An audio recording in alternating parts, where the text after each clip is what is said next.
పదులలో మనం చేరుదాం. మన ఊరి బడులలో మనం చదువుదాం.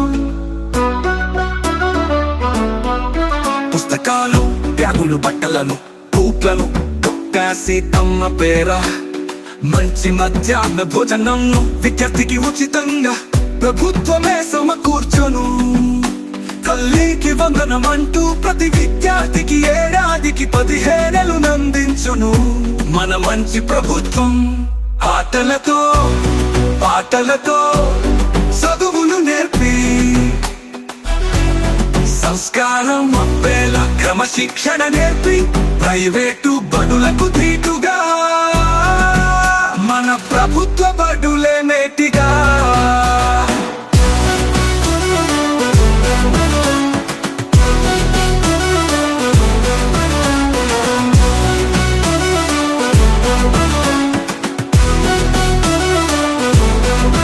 విద్యార్థుల భవిష్యత్తును బాగు చేయు ప్రభుత్వ బడులలో మనం చేరుదాం. మన ఊరి బడులలో మనం చదువుదాం.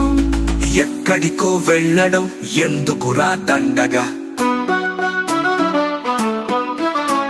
ప్రభుత్వ బడులే మన ఊరిలో ఉండగా.